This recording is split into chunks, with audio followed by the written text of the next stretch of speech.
salpanang omega punani haporseang say padama akadosa say paluahamion.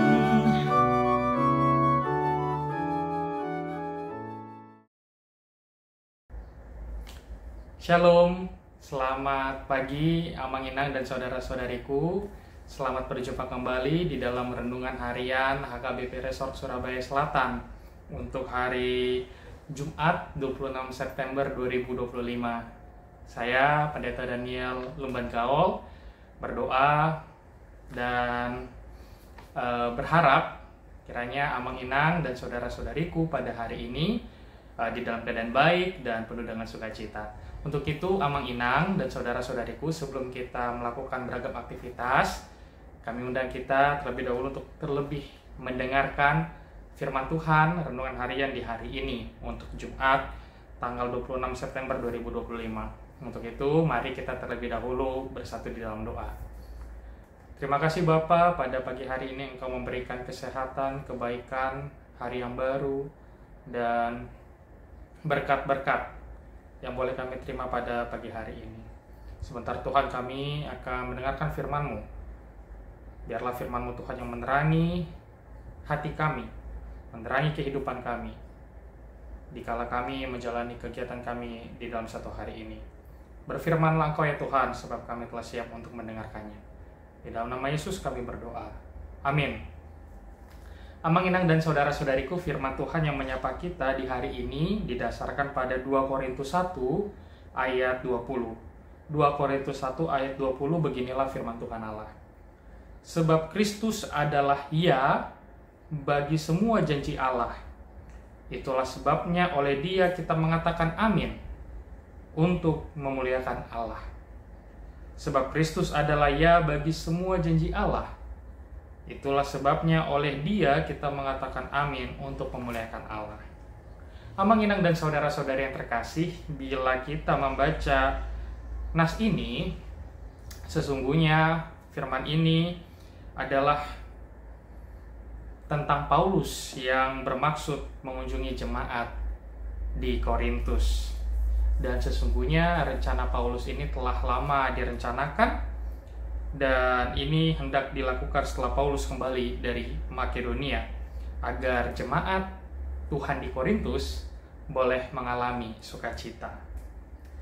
Akan tetapi rencana ini, Amang Inang, sesungguhnya menjadi batal.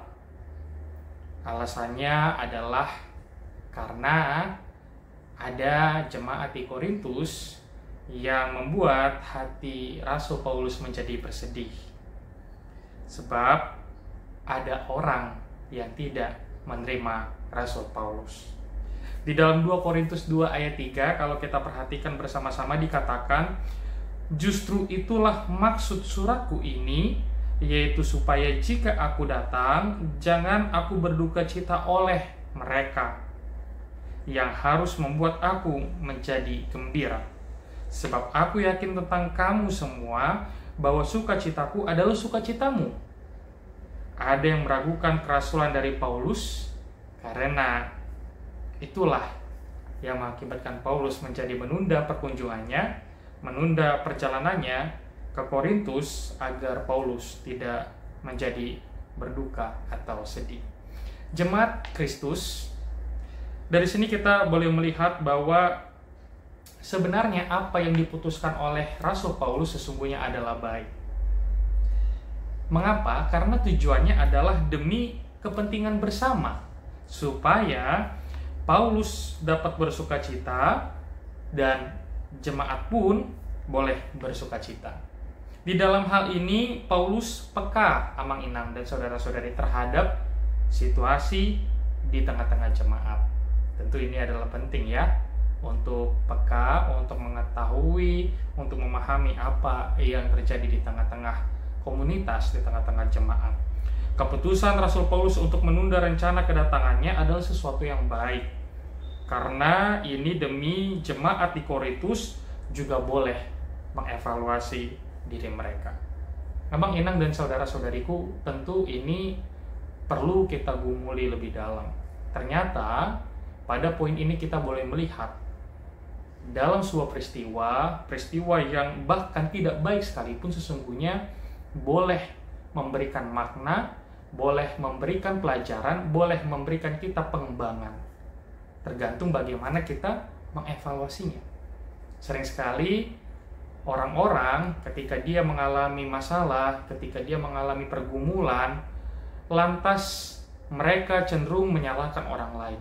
Lantas mereka cenderung tidak mampu mengevaluasi diri. Lantas mereka cenderung untuk mengorbankan orang lain atas apa yang menimpa di tengah-tengah diri mereka. Padahal sesungguhnya peristiwa buruk sekalipun itu boleh menjadi pelajaran yang baik. Dan ini yang kita lihat di dalam konteks, di dalam maksud Rasul Paulus.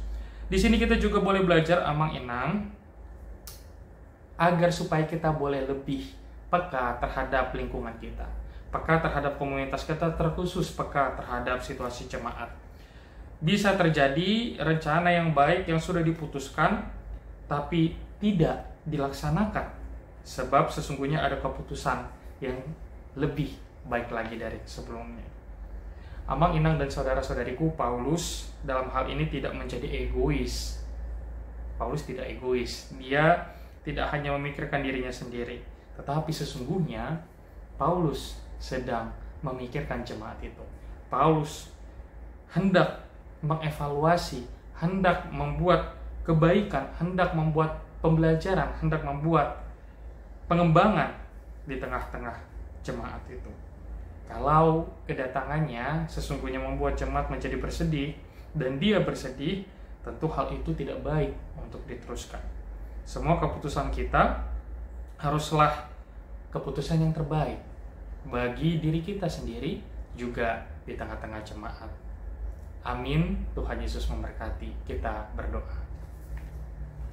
Terima kasih Bapa, pada hari ini kami boleh belajar bagaimana kisah dan latar belakang firman Tuhan pada hari ini, di mana kalaupun Rasul Paulus tidak jadi mengunjungi jemaat di Korintus, Rasul Paulus Tuhan melalui tuntunan Roh Kudus memiliki tujuan yang baik, memiliki rencana yang baik untuk mengevaluasi, untuk mendewasakan, untuk memberikan pemahaman yang lebih baik lagi bagi jemaat Tuhan yang ada di Korintus.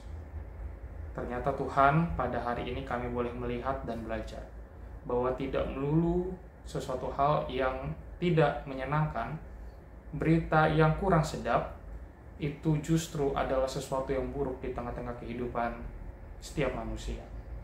Ternyata Tuhan, melalui kisah ini kami boleh melihat dan belajar bahwa di dalam hal-hal buruk sekalipun, di dalam hal-hal yang tidak menyenangkan hati kami sekalipun, kami sesungguhnya boleh semakin didewasakan melalui proses evaluasi, proses perenungan, proses refleksi. Untuk itu Tuhan, biarlah pada hari ini kami mohon kepada Tuhan, berkati kami masing-masing, berikan kami kekuatan.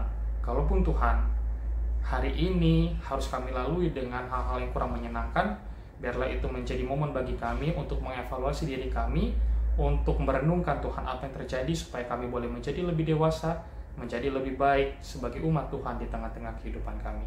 Ajarlah kami Tuhan untuk melihat hal-hal baik di dalam setiap peristiwa-peristiwa, bahkan peristiwa buruk sekalipun yang harus kami lalui di tengah-tengah kehidupan kami, supaya iman kami boleh bertumbuh dan boleh menjadi dewasa sebagai jemaat Tuhan di tengah-tengah kehidupan kami masing-masing. Dan nantinya Tuhan, saat kami menjalani aktivitas kami di hari ini, biarlah Engkau yang memberkati kami. Bagi kami yang bekerja, Engkau memberkati kami Tuhan. Bagi kami yang belajar, Engkau memberkati kami. Bagi kami yang berusaha, Engkau yang memberkati kami. Supaya kami boleh menjalani kehidupan di hari ini dengan penuh sukacita dan damai sejahtera. Terima kasih Bapa, di dalam nama Yesus Kristus kami berdoa. Amin. Bapa kami yang di surga, dikuduskanlah nama-Mu. Datanglah kerajaan-Mu, jadilah kehendak-Mu di bumi seperti di surga. Berilah pada kami pada hari ini makanan kami yang secukupnya. Dan ampunilah kami akan kesalahan kami seperti kami juga mengampuni orang yang bersalah kepada kami. Dan janganlah membawa kami ke dalam pencobaan, tetapi lepaskanlah kami daripada yang jahat. Karena Engkau yang punya kerajaan dan kuasa dan kemuliaan sampai selama-lamanya. Amin. Anugerah dari Tuhan kita Yesus Kristus, kasih setia dari Allah Bapa, serta persekutuan dengan Roh Kudus itulah yang memberkati kamu sekalian. Amin. Shalom.